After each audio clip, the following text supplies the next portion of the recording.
क्या है पीएम मोदी की सीताराम कूटनीति?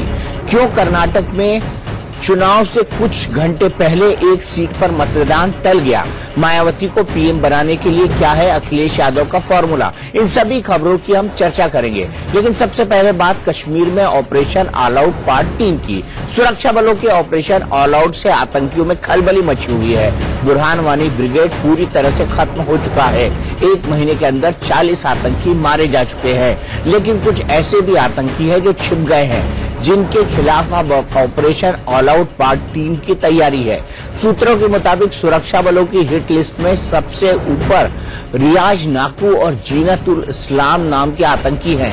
ये दोनों आतंकी कई दिनों से अंडरग्राउंड चल रहे हैं। इन दोनों के अलावा आतंकी शोएब अखून, एजाज गुजारी, बिलाल नजर और मोहसिन पट भी अंडरग्राउंड चल रहे हैं। हर महीने करीब 10 से 12 युवाओं के आतंकी ग्रुप में शामिल होने की भी खबर है। ये आतंकी रमजान के बाद घाटी में बड़े हमले करके अशांति फैलाने की साजिश रच रहे हैं, इसलिए आर्मी इन्हें बेसब्री से तलाश कर रही है और रमजान से पहले इन्हें दबोचने या फिर उनके सफाई की तैयारी है। उधर सुरक्षा बल ऐसे 20 कश्मीरी नौजवानों की तलाश रही है जो पिछले 1-2 महीने से गायब है। आर्मी की कोशिश है कि या तो इन युवकों की घर वापसी कराई जाए और न माने तो इनके खिलाफ ऑपरेशन चलाया जाए।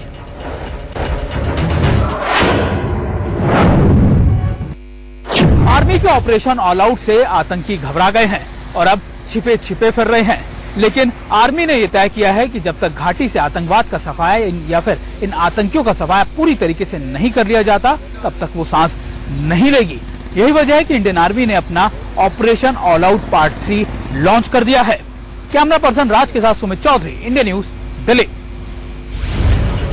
कश्मीर में सेना ऑपरेशन ऑल आउट पार्ट 3 की तैयारी में है, तो उधर पाकिस्तान ने रेडियो वाली साजिश रची है। लाइन ऑफ कंट्रोल पर कश्मीर घाटी से सटे इलाकों में रेडियो से प्रोपेगेंडा फैलाने की साजिश का खुलासा हुआ है। खुफिया रिपोर्ट के मुताबिक पाकिस्तान ने रेडियो के जरिए कश्मीर की आजादी को लेकर प्रोपेगेंडा चलाने का प्लान बनाया है। इसके तहत पाक अधिकृत कश्मीर में पाकिस्तानी रेडियो ट्रांसमिशन टावर लगाए जाने हैं। नए ट्रांसमीटर टावर पीओके के मुजफ्फराबाद और मीरपुर में लगाने की तैयारी है। रेडियो टावर लगाने के लिए पाकिस्तान ने 35 करोड़ का बजट भी आवंटित किया है। खबर है कि रेडियो से आतंकी सरगनाओं के भड़काऊ भाषण प्रसारित किए जाएंगे। जमात-उद-दावा चीफ हाफिज सईद, जैश-ए-मोहम्मद के मुखिया मसूद अजहर के भारत विरोधी भाषण रेडियो से प्रसारित होंगे। भारतीय खुफिया एजेंसियों ने पाकिस्तान की रेडियो वाली इस साजिश की रिपोर्ट गृह मंत्रालय को सौंप दी है।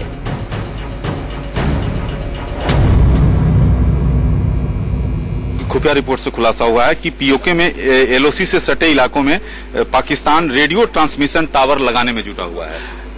निश्चय ही काफी समय से इस प्रकार की जानकारी आ रही है कि सीमा पार से पाकिस्तान हर प्रकार की शरारत कर रहा है, घुसपैठ की भी और सोशल मीडिया को सक्रिय करने भी। लेकिन महत्वपूर्ण बात ये नहीं है कि पाकिस्तान क्या कर रहा है, क्योंकि वो तो 7 दशक से यही करता रहा। महत्वपूर्ण बात ये है कि पिछले 4 वर्षों में जिस प्रकार की जवाबी कार्रवाई मोदी सरकार के चलते हो रही है, इस प्रकार की जवाबी कार्रवाई पिछले 60-65 वर्षों में देखने को नहीं मिली, चाहे वो सीमा के ऊपर हो चाहे सीमा के भीतर हो।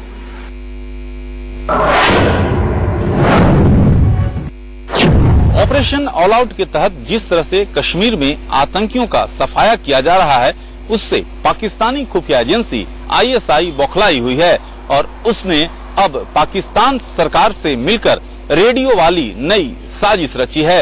लेकिन जैसे पाकिस्तान की अब तक सारी साजिशें नाकाम होती रही हैं, वैसे ही ये भी साजिश टाएं फीस होने वाली है।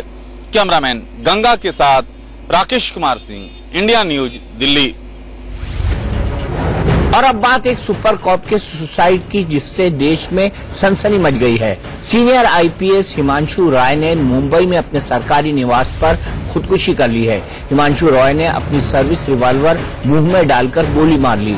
तुरंत उनके परिजन उन्हें लेकर बॉम्बे हॉस्पिटल पहुंचे, जहां उन्हें मृत घोषित कर दिया गया। हिमांशु रॉय कैंसर से पीड़ित थे और अप्रैल 2016 से मेडिकल लीव पर चल रहे थे। बताया जा रहा है कि बीमारी से परेशान होकर उन्होंने आत्महत्या जैसा कदम उठाया।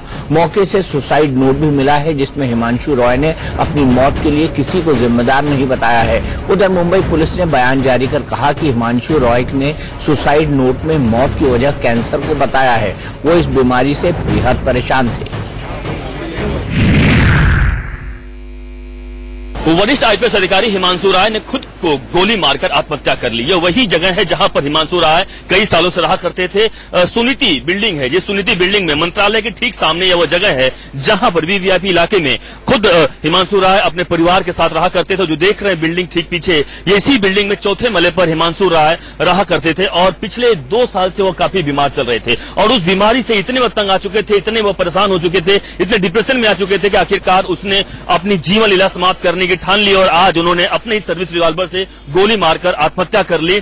और ऐसा अधिकारी ऐसे कदम उठा सकता है, यह किसी को विश्वास नहीं हो रहा है, लेकिन यह सच है कि हिमांशु राय अब हमारे बीच नहीं है। कैमरा संतोष के साथ अभिषेक शर्मा, इंडिया न्यूज, मुंबई।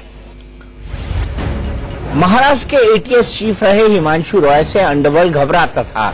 हिमांशु रॉय मुंबई के ज्वाइंट कमिश्नर भी रहे थे और उनसे अपराधी खौफ खाते थे, लेकिन यही सुपर कॉप जिंदगी से हार जाएगा, ऐसा किसी ने नहीं सोचा था।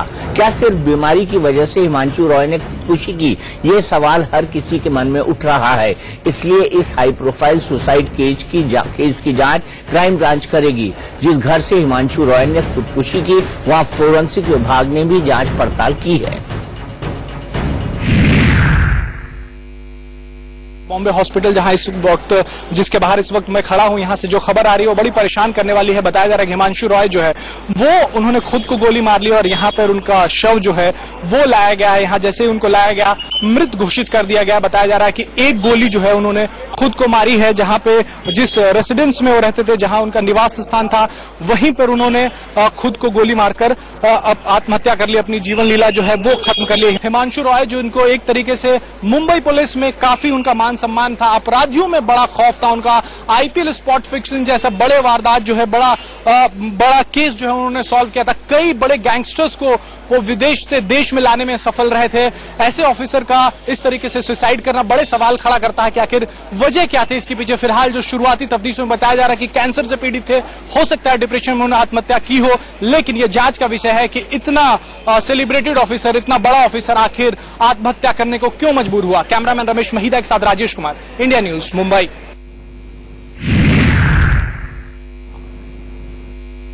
अचानक ये घटना हुई तो दिल को दहला देने वाली घटना है। मतलब आदमी जो है, इस तरह का दिलेर एक पुलिस ऑफिसर आपने देखा होगा, लंबे चौड़े हटे कट्टे पुलिस ऑफिसर, इस तरह का एक दिलेर पुलिस ऑफिसर इस लिमिट पर पहुंच जाए कि वो सुसाइड करना पड़े उसको, तो ये सोचने की बात है, ये गंभीर बात है। इतने डैशिंग ब्रेव ऑफिसर ने ये स्टेप लेना जो है कुछ समझ में नहीं आता। ये बहुत दुखद घटना है हमारे लिए। ये आदमी, इतने बड़े ऑफिसर ने इतना जो एक कदम उठाया है, ये समझ के बाहर। अब ये भी जान लेते हैं कि हिमांशु रॉय का पुलिस में क्या और कैसा करियर रहा। हिमांशु रॉय सही में एक सुपर कॉप दिखते थे। उनकी कद, उनकी काठी, उनका हुलिया, उनके बात करने का अंदाज, सब कुछ एक दबंग पुलिस ऑफिसर से मैच करता था, मेल खाता था। 55 साल के हिमांशु रॉय 1988 बैच के आईपीएस ऑफिसर थे। नासिक में उनकी पहली पोस्टिंग हुई और वो यहाँ सबसे कम उम्र के एसपी बने। नासिक से वो मुंबई पुलिस कमिश्नर के पद तक पहुंचे थे। 2009 में वो मुंबई में एडिशनल कमिश्नर पद पर तैनात हुए। महाराष्ट्र एटीएस के वो मुखिया भी रहे और उन्होंने कई हाई प्रोफाइल केस हैंडल किए। मुंबई सीरियल ब्लास्ट केस की जांच पड़ताल भी उन्होंने की। आईपीएल स्पॉट फिक्सिंग केस को सॉल्व करने में उनका अहम रोल था। फिक्सिंग केस में उन्होंने एक्टर बिंदु दारा सिंह को भी गिरफ्तार किया था। हिमांशु ने पत्रकार जेडे मर्डर केस को सॉल्व किया था, जिसने हाल में ही डॉन छोटा राजन को उम्र कैद की सजा सुनाई गई है। मुंबई पुलिस में साइबर क्राइम सेल बनाने में हिमांशु राय की अहम भूमिका थी। अप्रैल 2016 से वो कैंसर की बीमारी की वजह से छुट्टी पर चल रहे थे। आखिरी वक्त वो महाराष्ट्र महाराष्ट्र के एडीजीपी हाउसिंग पद पर काम कर रहे थे।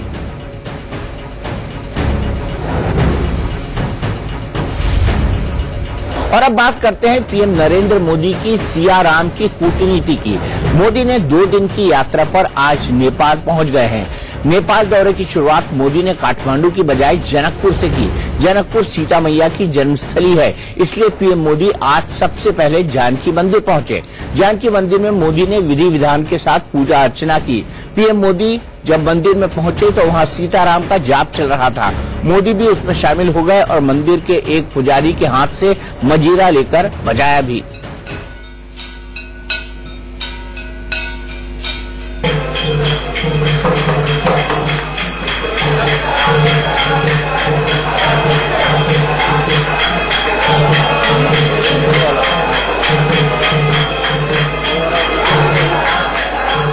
उन्होंने मंदिर के पुजारियों से काफी देर तक बात भी की और फिर मंदिर की परिक्रमा की।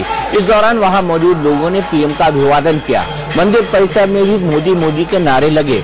मोदी जब जानकी मंदिर में घूम रहे थे तो नेपाल के पीएम केपी शर्मा ओली भी उनके साथ थे।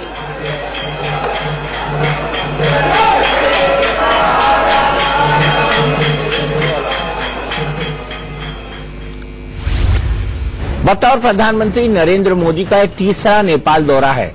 जनकपुर के बाद उन्हें काठमांडू जाना था, लेकिन उससे पहले मोदी ने जनकपुर में एक जनसभा को संबोधित किया। इस जनसभा में पीएम मोदी ने अपने भाषण की शुरुआत सियाराम के जय घोष से की और फिर मां सीता और भगवान श्री राम के बहाने भारत और नेपाल के रिश्ते का जिक्र किया।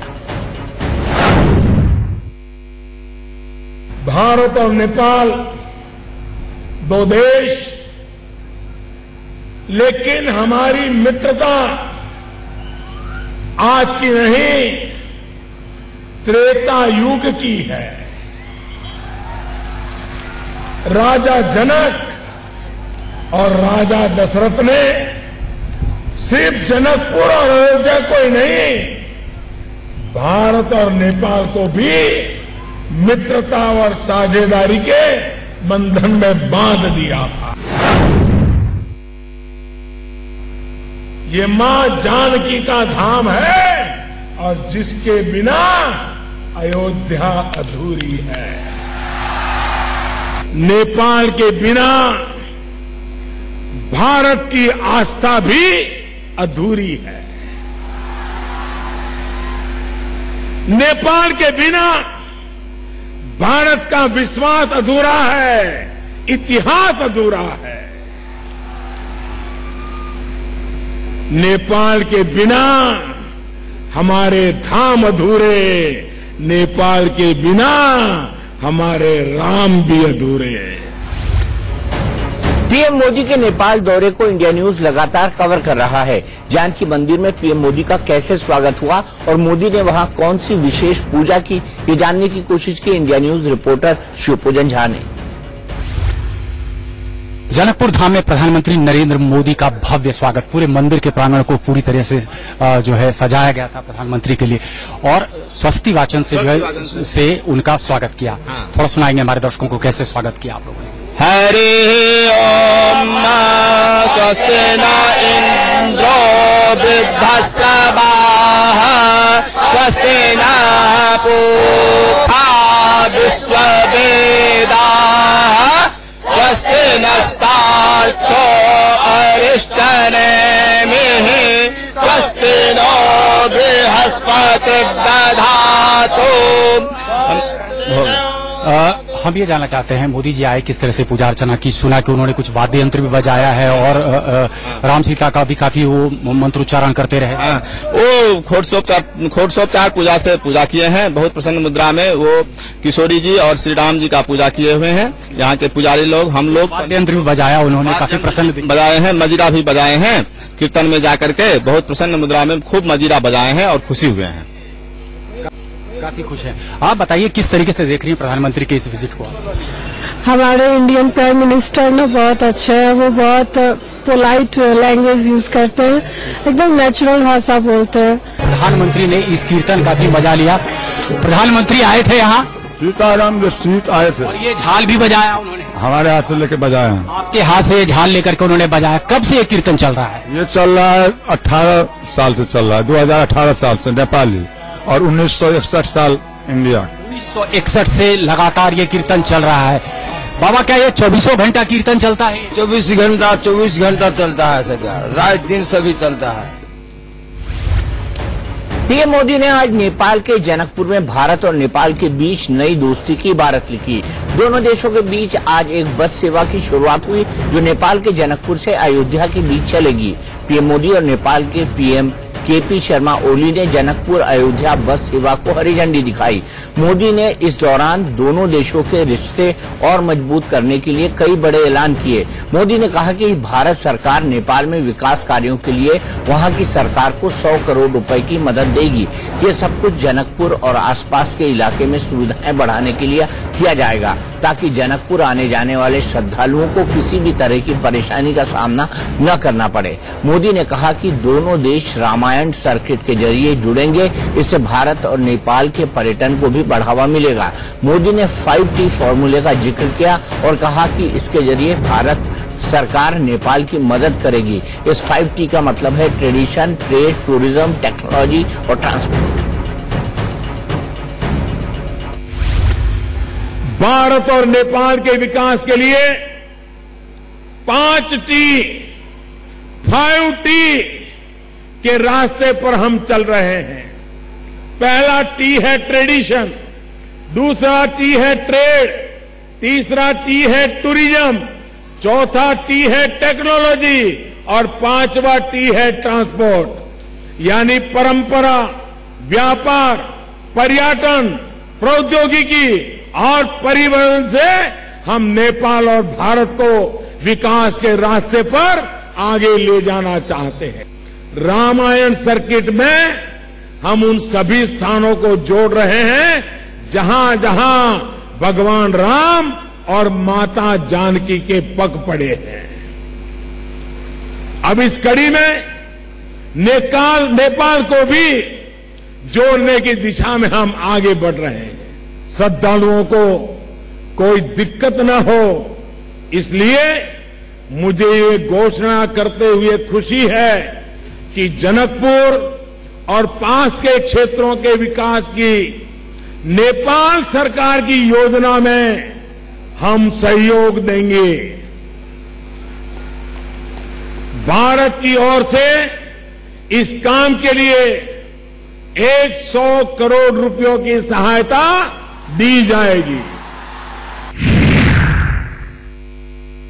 नेपाल और भारत के बीच बस सेवा विधिवत उद्घाटन नरेंद्र मोदी और नेपाल के प्रधानमंत्री दोनों मिलकर के कर रहे हैं। ये बस सीधे अयोध्या जाएगी। 10 से 11 घंटे में ये बस जो है ये तय करेगी। खचाखच भरी हुई सी बस है।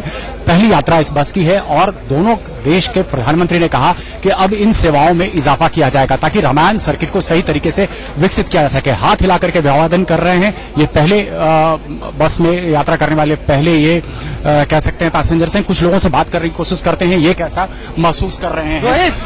कैसा महसूस कर रहे हैं? बहुत एक असल मित्रता का प्रतीक है। असल मित्रता का प्रतीक है ये। और आपको क्या लग रहा है ये सेवा और बढ़ना चाहिए? खुशी एकदम बहुत अच्छा लग रहा है। बहुत अच्छा लग रहा है। बहुत अच्छा लग रहा है। हाँ, अच्छा लग रहा है। लोग काफी खुश हैं। तो ये जो है सेवा विधिवत शुरू हो गई यहाँ से अयोध्या के लिए और अयोध्या से फिर जनकपुर धाम के लिए। रामायण सर्किट को पूरा विकसित करने की बात है और जल्द ही जो है दोनों देश मिलकर के इस पर काम करेंगे। जनकपुर धाम से कैमरामैन निशांत के साथ शिवपूजन झा, इंडिया न्यूज के लिए। अब बात करते हैं कर्नाटक के चुनाव की। कल कर्नाटक में विधानसभा चुनाव के लिए वोट पड़ने वाले हैं और उससे ठीक पहले राजराजेश्वरी नगर सीट पर कल मतदान स्थगित कर दिया गया है। दरअसल इस क्षेत्र में एक फ्लैट से 10,000 वोटर आईडी कार्ड मिले थे, जिसके चलते यहां चुनाव टालने का फैसला किया गया। चुनाव आयोग ने कहा कि राजराजेश्वरी नगर सीट पर अब 28 मई को वोट पड़ेंगे और इस सीट के लिए गिनती 31 मई को होगी। बताया जा रहा है कि अधिकृत वोटर आईडी कार्ड असली पाए गए, लेकिन एक फ्लैट में एक साथ इतनी तादाद में वोटर आईडी कार्ड क्यों रखे गए थे, इसकी जांच चल रही है।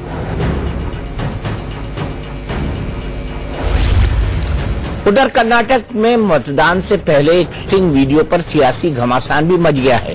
2010 का एक स्टिंग का वीडियो सामने आया है जिसमें बीजेपी नेता वी श्रीमारालू दिख रहे हैं। बताया जा रहा है कि माइनिंग के एक केस में मनमाफिक फैसले के लिए श्रीमुलू सुप्रीम कोर्ट के जज को बिचौलिए के जरिए 150 करोड़ रुपए का ऑफर देते हैं। इस वीडियो में वही दिख रहे हैं। दावा किया जा रहा है कि श्री रामुलू जिस माइनिंग कंपनी को लेकर डील कर रहे थे उसके मालिक जनार्दन रेड्डी है।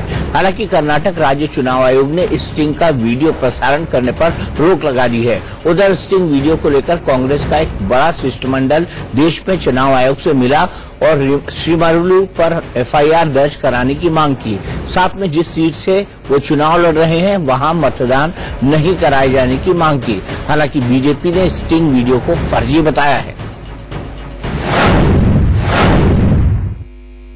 वी श्रीरामुलू मोदी जी का ब्लू आइड बॉय है और जो इन वीडियोस के अंदर साफ तौर से रिश्वत के लेन देन की चर्चा करता स्पष्ट दिख रहा है, उस व्यक्ति को चुनाव लड़ने का कोई अधिकार नहीं रहा। इन करप्ट प्रैक्टिसेस के वी श्रीरामुलू को दोनों विधानसभाओं से चुनाव लड़ने से प्रतिबंधित किया जाए कि प्रिवेंशन ऑफ करप्शन एक्ट और भारतीय दंड संहिता यानी इंडियन पीनल कोड के तहत वी श्रीरामुलू और भारतीय जनता पार्टी के नेताओं पर फौरन मुकदमा दर्ज कर उन्हें गिरफ्तार किया जाए। ये सब कांग्रेस का दुष्प्रचार है।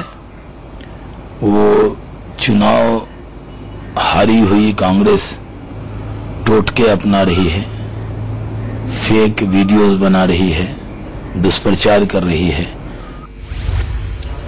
उधर कर्नाटक में कल होने वाले मतदान को लेकर तैयारियां पूरी हो गई हैं। मतदान केंद्रों पर पोलिंग पार्टी पहुंचने लगी है। कल 224 में से 222 सीटों के लिए वोट डाले जाएंगे। इस चुनाव में कुल 2654 उम्मीदवार मैदान में हैं। एडीआर की रिपोर्ट के मुताबिक 883 यानी करीब 35% प्रत्याशी करोड़पति हैं। बीजेपी के 223 प्रत्याशियों में से 208 करोड़पति हैं। कांग्रेस के 220 में से 207 उम्मीदवार करोड़पति हैं। जेडीएस के 199 में से 154 प्रत्याशी करोड़पति हैं। एडीआर के मुताबिक 654 प्रत्याशियों पर आपराधिक केस है। कल मतदान पूरा होने के 3 दिन बाद यानी 15 मई को नतीजे आएंगे। तब साफ होगा कि कांग्रेस की सत्ता बचती है या बीजेपी की वापसी होती है या फिर त्रिशंकु विधानसभा के आसार बनते हैं।